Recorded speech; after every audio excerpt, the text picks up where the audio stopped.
అని చెప్తే ఈ రోజు వరకు భూమి ఇంకా పెత్తందారుల చేతులే ఉంది. ఈ రోజు వరకు భూమి ఇంకా భూస్వాముల చేతులే ఉంది. ఈ రోజు వరకు భూమి దోపిడీదారుల చేతిలో ఉంది. ఈ రోజు వరకు భూమి రియల్ ఎస్టేట్ పేరు మీద కార్పొరేటర్ల చేతిలో ఉంది. రియల్ ఎస్టేట్ పేరు మీద పెద్ద పెద్ద కంపెనీల చేతిలో ఉంది. ఇంకొక మాట చెప్పాలంటే ఈరోజు భూమి మరీ దారుణంగా డాక్టర్ బిఆర్ అంబేద్కర్ గారు చెప్పిన స్ఫూర్తికి విఘాతం కలిగిస్తూ రాజ్యాంగానికి తూట్లు పడుస్తూ మన కొండల్ని, మన కోరల్ని, మన భూముల్ని, మన అడవుల్ని ఆదాని అంబానీ లాంటి పెద్ద పెద్ద సంస్థలకి వేల ఎకరాలు అప్పచెప్పి పేదోని గొంతు మీద కత్తి పెడుతున్నాయి ప్రభుత్వాలు. అందుకే నినాదం వచ్చింది రాజ్యాంగాన్ని రక్షించుకుందామని. ఇప్పుడు కష్టం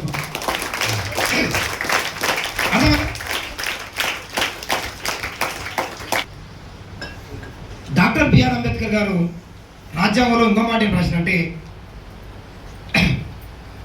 స్వాతంత్రం రాకపూర్వం స్వాతంత్రం వచ్చిన తర్వాత ఒక ఊరుంటే ఆ ఊరిలో దళిత పేట ఇంకోవైపు, బీసీల పేట ఇంకోవైపు మొత్తం దొరలు రెడ్లు.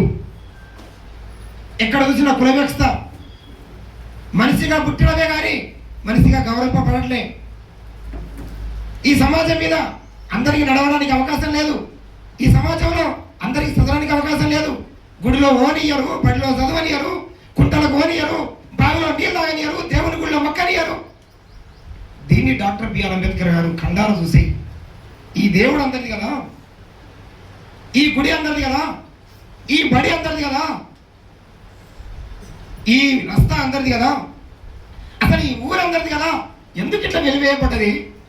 రాజ్యాంగంలో నేను కులం లేని సమాజ నిర్మాణం కావాలి, అసమానత లేని సమాజం రావాలి, కాబట్టి అస్పృశ్యత పాటించడానికి అవకాశం లేదు. మాల కులమా, మాదిగ కులమా, బోయ కులమా, తెలుగు కులమా, రెడ్డి కులమా, దొర కులమా కాదు, మనందరిది ఒకటే కులం, అది భారత కులం, వీఆర్ ఇండియన్స్ అని నినదించి కుల రహిత సమాజం కోసం అత్యంత తన కలం నుండి తన కలం నుండి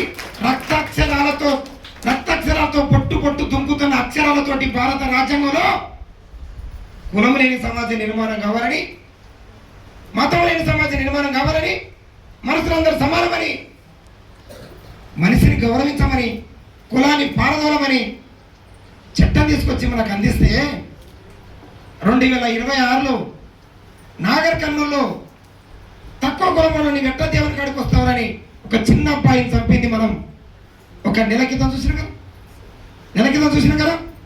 ఇప్పటికీ వాళ్ళకు కూడా వనపర్తి లాంటి పట్టణాలకు వెళ్ళి రూమ్ అడిగితే నీవేది ఏ కులమయ్యా అని అడుగుతున్న కాడ మనం ఉండమంటే కులం లేని సమాజం వచ్చినట్ట ఉన్నట్ట? ఇది చెప్పాలి సరే. కులం లేని సమాజం నిర్మాణమైనట్ట ఇంకా ఉన్నట్ట? కులం లేని సమాజం ఉండాలా, కుల వివక్షత లేని సమాజం కావాలని డాక్టర్ బిఆర్ అంబేద్కర్ గారు చెప్పినటువంటిది అమలు కావట్లేదు. కాబట్టి ఇప్పుడు రాజ్యాంగాన్ని రక్షించుకుందామని చెప్పేసి ఒక నినాదం వచ్చింది. ఇప్పుడు కట్టించు అధికారం కీలక అంశాన్ని చెప్తాం మీ ముందర. అధికారం ఎవడప్ప సొత్తు కాదు. అధికారం నీ ఇంట నుంచి పట్టుకురాలేదు, మీ తాత నీకు ఇవ్వలేదు, మీ అప్ప నీకు ఇవ్వలేదు. ఈ దేశంలో అధికారం అందరిది. మళ్ళీ మాట్లాడితే అధికారం పేదోడిది. చెమట తిందిస్తున్నది వాడు, భూమి పెడుతున్నది వాడు, భూమి దున్నుతున్నది వాడు. బీసీ కులాలు, దళిత కులాలు, గిరిజన కులాలు, వెనకబడ్డ కులాలు, మహిళలు, కూలలు, వీళ్ళ చేతికి అధికారం రావాలని డాక్టర్ బిఆర్ అంబేద్కర్ మనకు ఒక హక్కు ఇచ్చింది. ఏమక్కది? ఓటు హక్కు. ఏమక్కది?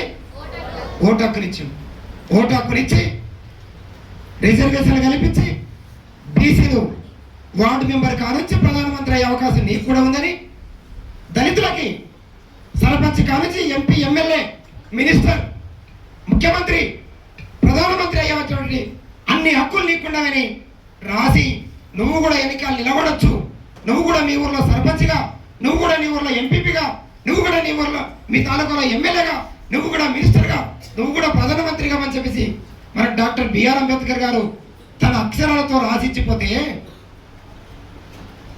70 సంవత్సరాల తర్వాత డాక్టర్ బిఆర్ అంబేద్కర్ గారు ఇచ్చిన రాజ్యాంగాన్ని తుంగలో దొక్కేసి, డాక్టర్ బిఆర్ అంబేద్కర్ గారి ఆశయాన్ని తుంగలో దొక్కేసి ఓటు అమ్మబడుతుంది రాజకీయ నాయకులు వీధుల్లో తిరుగుతుంటే ఈ సిక్కుమాల రాజకీయ వ్యవస్థని ఈ సిగ్గుమాల రాజకీయ వ్యవస్థని పారదోలడం కోసం వచ్చే నినాదమే రాజ్యాంగాన్ని రక్షించుకుందామని. కాబట్టి ఈ రోజు బ్రిటిష్ శాస్త్ర విద్యార్థులు రాజ్యాంగాన్ని రక్షించుకోవాలని చెప్పేసి నినదించింది.